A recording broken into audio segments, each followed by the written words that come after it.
नमस्कार, स्वागत है आप सभी का मार्केट टाइम्स टीवी पर। आप देख रहे हैं आपका सौदा आपका मुनाफा।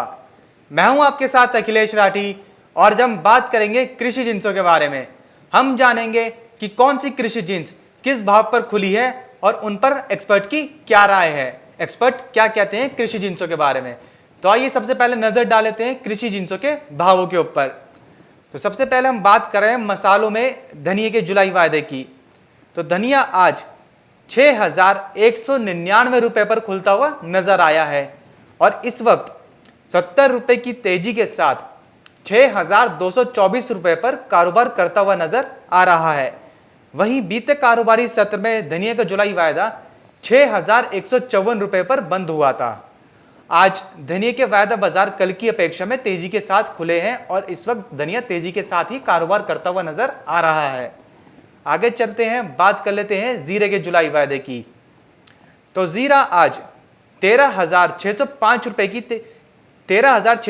रुपए के स्तर पर खुला है और इस वक्त जीरा 13,635 रुपए पर कारोबार करता हुआ नजर आ रहा है। जीरे में इस वक्त 30 रुपए की तेजी दर्ज की जा रही है। वहीं बीते कारोबारी सत्र में जीरा 13,605 रुपए पर बंद होता हुआ नजर आया था। बात करें अगर हल्दी के जुलाई वायदे की, तो हल्दी आज 5,612 रुपए पर खुलती हुई नजर आ रही है और इस वक्त 6 रुपए की गिरावट के साथ 5702 रुपए पर कारोबार कर रही है। सुबह के कारोबारी सत्र में हल्दी में मामूली गिरावट देखने को मिल रही है। वहीं बीते कारोबारी सत्र में हल्दी के जुलाई वायदा 5708 रुपए पर बंद होते हुए नजर आए थे। हमने देखा था कि बीते कारोबारी सत्र में लगभग सभी कृषि जिंसों में गिरावट दर्ज की जा रही थी, लेकिन आज के सुबह के कारोबारी सत्र में ज्यादातर कृषि जिंसों में तेजी देखने को मिल रही है। लगभग सभी कृषि जिंस तेजी के साथ कारोबार करते हुए नजर आ रहे हैं। आगे चल लेते हैं, बात कर लेते हैं खाद्य तेलों की। तो खाद्य तेलों में सबसे पहले हम बात करेंगे रिफाइंड सोया तेल की। तो रिफाइंड सोया तेल का जुलाई वायदा आज लगभग 809 रुपए पर कारोबार करता हुआ नजर आ रहा है और इस वक्त 1.5 रुपए की तेजी देखने को मिल रही है रिफाइंड सोया तेल के अंदर और लगभग 809 रुपए पर कारोबार करता हुआ नजर आया और 809 रुपए पर ही खुला था। वहीं बात करी जाए बीते कारोबारी सत्र में रिफाइंड सोया तेल की, तो रिफाइंड सोया तेल बीते कारोबारी सत्र में 807 रुपए पर बंद होता हुआ नजर आया था। कल को हमारे जानकार ने सलाह दी थी कि रिफाइंड सोया नाफेड ने जो सेलिंग शुरू की है चने की, उसकी वजह से लगभग सभी कृषि जिंसों में गिरावट देखने को मिल रही थी, जिससे खाद्य तेलों में भी काफी गिरावट दर्ज की गई थी। जहां जानकार रिफाइंड सोया तेल में 840 रुपए के स्तर को लेकर चल रहे थे कि इसमें रिफाइंड सोया तेल में 840 रुपए के स्तर देखने को मिल सकते हैं, वहीं रिफाइंड सोया तेल ने एक लंबा यू टर्न मारा और 810 रुपए भी नहीं रह गया अभी इसका भाव। अभी हमारे साथ जुड़ेंगे हमारे एक्सपर्ट, हम उनसे भी सलाह लेंगे कि उनका क्या राय है इस चीज को लेकर। रिफाइंड सोया तेल की हमने बात कर ली है, अब आगे बात करते हैं सोयाबीन के जुलाई वायदे की। तो सोयाबीन आज 3720 रुपए पर खुले है और इस वक्त 12 रुपए की तेजी के साथ 3724 रुपए पर कारोबार करती हुई नजर आ रही है सोयाबीन। वहीं बीते कारोबारी सत्र में 3712 रुपए पर बंद हुई थी सोयाबीन के जुलाई वायदा। बात कर लेते हैं मस्टर्ड सीड की, यानी कि सरसों के जुलाई वायदे की। तो सरसों आज 4,674 रुपए पर खुली है और इस वक्त 4 रुपए की मामूली गिरावट के साथ 4653 रुपए पर कारोबार करती हुई नजर आ रही है। बीते कारोबारी सत्र में सरसों के वायदा बाजार 4657 रुपए पर बंद होते हुए नजर आए थे। बात कर लेते हैं अब कैस्टर सीड के जुलाई वायदे की। तो कैस्टर सीड आज 3900 रुपए पर खुला है और इस वक्त 34 रुपए की तेजी के साथ 3922 रुपए पर कारोबार करता हुआ नजर आ रहा है कैस्टर सीड का जुलाई वायदा। वहीं बीते कारोबारी सत्र में कैस्टर सीड का जुलाई वायदा 3888 रुपए पर बंद होता हुआ नजर आया था। तो ये थे खाद्य तेलों के भाव। बात कर लेते हैं अब चने के जुलाई वायदे की। तो चना आज 4,161 रुपए पर खुला है और इस वक्त 20 रुपए की गिरावट के साथ 4,148 रुपए पर कारोबार करता हुआ नजर आ रहा है चने का जुलाई वायदा। वहीं बीते कारोबारी सत्र में चने के बाजार 4168 रुपए पर बंद होते हुए नजर आए थे। कल की अपेक्षा में चने के वायदा बाजार आज गिरावट के साथ खुले हैं और गिरावट के साथ ही चना इस वक्त कारोबार कर रहा है। जैसे कि हमने आपको बताया, नाफेड ने जो सेलिंग शुरू की है उसके चलते चने में गिरावट देखने को मिल रही है। आगे चलते हैं, बात कर लेते हैं बिनौला खल की, यानी कि कॉटन सीड ऑयल केक के जुलाई वायदे की। तो बिनौला खल का जुलाई वायदा आज 1978 रुपए पर खुला है और इस वक्त 18 रुपए की तेजी के साथ 1975 रुपए पर कारोबार करता हुआ नजर आ रहा है। बीते कारोबारी सत्र में बिनौला खल के वायदा बाजार 1957 रुपए पर बंद होते हुए नजर आए थे। कल की अपेक्षा में बिनौला खल आज तेजी के साथ खुला है और सुबह के कारोबारी सत्र में तेजी के साथ ही कारोबार करता हुआ नजर आ रहा है। बात कर लेते हैं अब ग्वार गम और ग्वार सीड के जुलाई वायदे की। तो ग्वार गम और ग्वार सीड दोनों ही सुबह के कारोबारी सत्र में तेजी के साथ कारोबार करते हुए नजर आ रहे हैं। सबसे पहले हम बात करेंगे ग्वार गम के जुलाई वायदे की। तो ग्वार गम आज 5366 रुपए पर खुलता हुआ नजर आया है और इस वक्त 33 रुपए की तेजी के साथ 5375 रुपए पर कारोबार कर रहा है। वहीं बीते कारोबारी सत्र में ग्वार गम के जो वायदा बाजार बंद हुए थे वो 5342 रुपए पर बंद होते हुए नजर आए थे। ग्वार गम कल की अपेक्षा में आज तेजी के साथ खुला है और तेजी के साथ ही कारोबार कर रहा है। बात कर लेते हैं ग्वार सीड के जुलाई वायदे की। तो ग्वार सीड का जुलाई वायदा आज 3631 रुपए पर खुला है और इस वक्त 7 रुपए की तेजी के साथ 3629 रुपए पर कारोबार करता हुआ नजर आ रहा है। वहीं कल को ग्वार सीड के वायदा बाजार 3622 रुपए पर बंद हुए थे। ग्वार सीड भी कल की अपेक्षा में तेजी के साथ खुला है और तेजी के साथ ही कारोबार करता हुआ नजर आ रहा है। तो ये थे अभी तक के कृषि जिंसों के भाव। हमने देखा कि कल के शाम के कारोबारी सत्र में यानी कि इवनिंग ट्रेडिंग सेशन में सारी की सारी कृषि जिंसों में भारी गिरावट दर्ज की जा रही थी। लगभग सभी कृषि जिंस 1% से ज्यादा की गिरावट पर कारोबार कर रही थी बीते कारोबारी सत्र में। लेकिन आज के सुबह के कारोबारी सत्र में लगभग सभी कृषि जिंसों में तेजी देखने को मिल रही है। अभी हमारे साथ जुड़ेंगे थोड़ी देर में हमारे एक्सपर्ट, हम उनसे भी जानेंगे कि उनका क्या कहना है कृषि जिंसों के बारे में। तो इसी के साथ हमारे साथ जुड़ चुके हैं हमारे एक्सपर्ट सुरेश मनचंदा जी। सर बहुत बहुत स्वागत है आपका मार्केट टाइम्स टीवी पर। जी अखिलेश।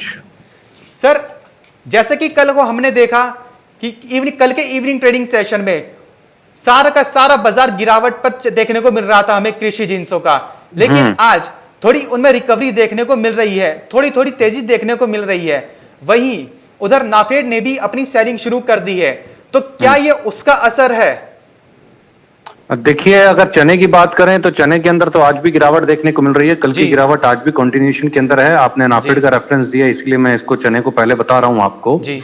क्योंकि जो चने की ऑक्शन निकाली है और इन्फ्लेशन को कहीं ना कहीं यूं समझ लीजिए कि सरकार कब करना चाहती है। बढ़ती महंगाई भी कहीं आने वाले समय के अंदर एक बड़ी समस्या सरकार के लिए ना बन जाए, इसलिए सरकार ने बड़ी पैनी निगाह सभी कमोडिटी के प्राइसेस के ऊपर रखी हुई है जी। कहीं ना कहीं ट्रेडर्स के मन में अभी भी फियर है कि अगर बहुत ज्यादा प्राइसेस कमोडिटीज के बढ़ जाएंगे तो सरकार उसके अंदर इंटरवीन करेगी और उससे उनको नुकसान हो सकता है।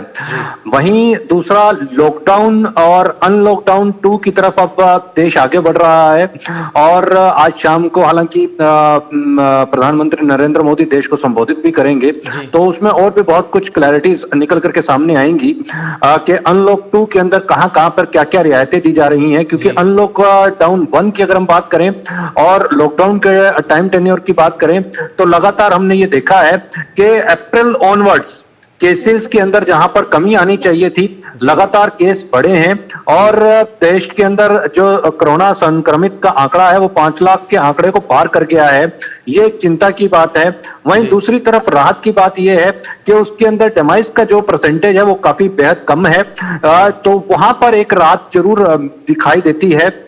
रिकवरी रेट भी आगे से बढ़ा है, तकरीबन हम 55% के ऊपर इस समय पर सस्टेन किए हुए हैं अपने आप को, 58% के आसपास पे, और मुझे लगता है कि एक दो दिनों के अंदर 60% को हम क्रॉस कर जाएंगे। तो रिकवरी रेट जो है वो काफी फास्ट है। और अभी हमने ये भी देखा है कि जहां पर पहले जहां कहीं कोरोना का कोई पेशेंट निकलता था तो वो पूरा मोहल्ला, पूरी सोसाइटी और पूरी सिटी के अंदर हलचल हो जाती थी और उसको कहीं ना कहीं बैरिकेडिंग की जाती थी। लेकिन अब उसके अपोजिट देखने को मिल रहा है, केवल उसी घर को ही अंदर रहने के लिए कहा जाता है, इवन उनके जो पड़ोस हैं उनको बाहर निकलने की इजाजत होती है। तो ये समहाउ ये दिखाई देता है कि इकोनॉमी एक बार फिर से पटरी के ऊपर लौट रही है, और इकोनॉमी का पटरी के ऊपर लौटना ये दर्शाता है कि कहीं ना कहीं एक बार फिर से डिमांड रेज होगी। लेकिन अभी तक ऐसा फिलहाल डिमांड की तरफ से देखने को नहीं मिल रहा। कल जो हमने मंदा आते हुए देखा था हफ्ते के पहले कारोबारी दिन, उस समय पर यह दिखाई दे रहा था, साफ तौर के ऊपर पिक्चर थी कि ट्रेंड जो है वो काफी कमजोर हो चुका है। हालांकि आज मैं इसको कहूंगा कि ये रिकवरी नहीं है, छोट-मोट जहां पर हम खरीदारी देख रहे हैं ये कोई रिकवरी नहीं है, ये शॉर्ट कवरिंग है।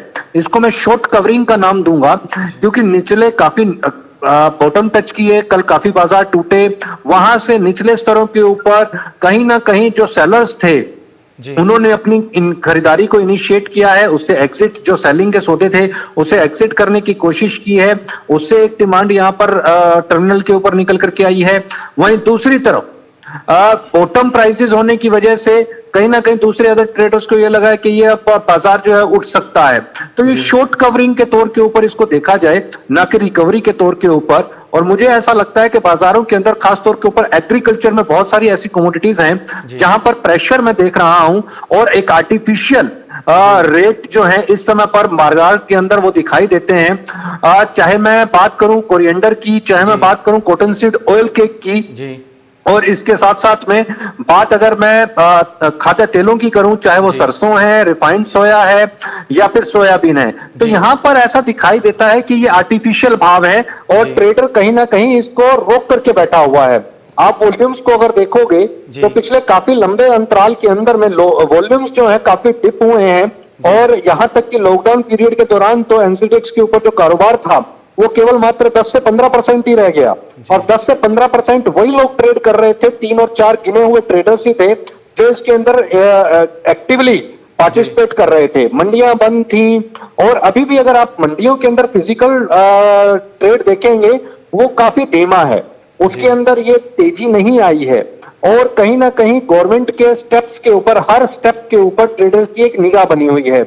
जिस तरीके से सरकार ने अभी पीछे हाल फिलहाल के अंदर एपीएमसी के अंदर में बड़े बदलाव किए हैं, फिर उसके साथ साथ एसेंशियल कमोडिटी एक्ट के अंदर बदलाव किया है, तो उस सारे चीजों के ऊपर और गवर्नमेंट के उन स्टेप्स के ऊपर ट्रेडर अभी तक समझ नहीं पाया कि इसका इंपैक्ट बाजारों के ऊपर आएगा क्या, और उनके जो दिनचर्या के जो कारोबार हैं उस कारोबार के ऊपर उनका क्या इंपैक्ट देखने को मिलेगा। इसलिए मुझे ऐसा लगता है कि अभी एग्रीकल्चर कमोडिटीज के बीच में साइडवेज होना चाहिए, थोड़ा सा बाजार से या तो बाहर रहें, नहीं तो जो कमोडिटीज मैंने बताई आपको, चाहे वो कॉटन सीड ऑयल केक है, रिफाइंड सोया है, सरसों है, जहां पर बिकवाली करके चलने से हो सकता है कि फायदा देखने को मिले बनस्पत खरीदारी करके चलने से। क्योंकि खरीदारी के लिए ऊपर का जो घर है, यानी कि तेजी का जो घर है, वो मैं मानता हूं कि 10% है, और 90% मेरा यह मानना है कि इसके अंदर गिरावट आ सकती है, बाजार यहां से लुढ़क सकते हैं, बाजारों के अंदर तेज करेक्शन देखने को मिल सकती है।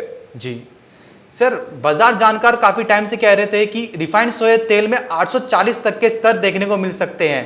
वहीं कल की गिरावट के साथ, कल को जब हमने भारी गिरावट देखने को मिली है खाद्य तेलों के अंदर भी, वहीं रिफाइंड सोया तेल 810 रुपए पर भी नहीं रह गया है। आपने इसको आर्टिफिशियल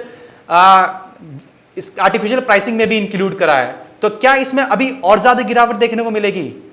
देखिए अखिलेश, 840 रुपए मैं एक्सपेक्ट नहीं करता हूं। हालांकि हमने इसके अंदर 950 रुपए के ऊपर के हाल फिलहाल के अंदर भाव देखे लॉकडाउन से पहले, और फिर हमने इसके अंदर 720 रुपए के भाव भी टूटते हुए देखे।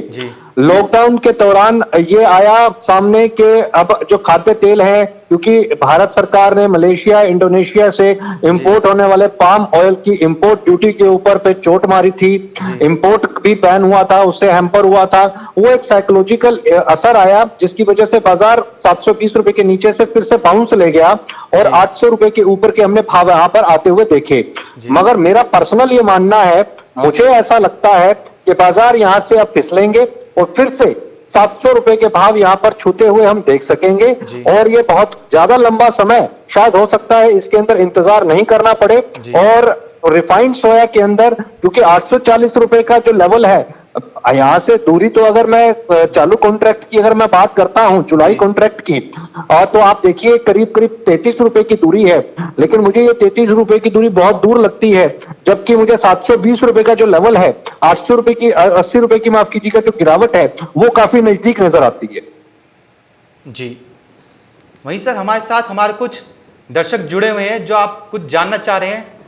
वो ये जानना, एक दर्शक है हमारे साथ कैलाश भार्गव जी, वो जानना चाह रहे कि क्या इस साल सोयाबीन का भाव उन्हें 4000 तक देखने को मिल सकता है या नहीं। देखिए मॉनसून बहुत अच्छा है, मॉनसून को लेकर के इस समय पर पूरा बाजार जो है बहुत पॉजिटिव है। और देखिए इस समय पर अगर सोयाबीन की पर्टिकुलरली मैं बात करूं तो पहले ना बाजार के अंदर एक कंपटीशन हुआ करता था, बाजार के अंदर 2 धड़े हुआ करते थे, अब एक ही धड़ा रह गया है। तो अब जब एक धड़ा से मेरा मतलब यह है कि ट्रेड करने वाली जो लॉबी है बाजार से एक आउट हो चुकी है, और जब तक हेल्दी कंपटीशन ना हो बाजार के अंदर तब तक बहुत ज्यादा उससे एक्सपेक्टेशन नहीं करनी चाहिए। ये मैं दबे शब्दों के अंदर इसलिए बात कह रहा हूं क्योंकि जो सोयाबीन के अंदर ट्रेड करने वाले लोग हैं वो शायद मेरी बात को समझ रहे होंगे। और चूंकि सोयाबीन को लेकर के मेरा ये नजरिया है कि यहां पर प्लेयर जो है, अब खरीदार 1 या 2 हैं, अब जब खरीदार बहुत कम है तो वहां पर उनकी जो मोनोपोली है वो थोड़ी सी हावी होती हुई नजर आएगी, क्योंकि अगर खरीदार बहुत ज्यादा होते तब हम यहां से मानते कि सोयाबीन की कीमतों के अंदर एक उछाल देखने को मिलेगा, लेकिन बाजार के अंदर रियल जो बायर है वो यहां से नदारद है। तो यहां पर इस साल की भी अगर मैं बात करूं जो बचे हुए 6 महीने हैं, तो मुझे ऐसा लगता है कि 4000 रुपए देखिए आना कोई बहुत बड़ी बात भी नहीं होगी, लेकिन उसके लिए सोयाबीन को बहुत बड़ी जद्दोजहद लड़ाई लड़नी पड़ेगी। मॉनसून के पूरे टेन्योर को इसको निकालना पड़ेगा, यानी कि 3 महीने का आपका जो मॉनसून सेशन चालू हो गया है, उस मॉनसून सेशन के बाद में हम एनालाइज कर सकते हैं कि बारिश कैसे हुई, मध्य प्रदेश के अंदर, तमिलनाडु के अंदर में, महाराष्ट्र के अंदर में बारिश कितनी देखने को मिली, कहां का सोयाबीन के रीजन के अंदर कमजोर तो नहीं हुई, इसका सोइंग एरिया कितना है, तो वो बाद में एनालिसिस अपन कर सकते हैं। लेकिन एज ऑफ नाउ हाल फिलहाल के अंदर अगर मैं देखूं तो मुझे 4000 रुपए का जो लेवल है वो बहुत दूर नजर आता है। जी सर, बहुत बहुत शुक्रिया हमारे साथ जुड़ने के लिए और अपनी महत्वपूर्ण राय देने के लिए। तो ये थे आज की कृषि जिंसों के भाव और उन पर हमारे जानकार की राय। आज हमने जाना कि कौन सी कृषि जिंस किस भाव पर खुली है और उन पर हमारे जानकार की क्या राय है।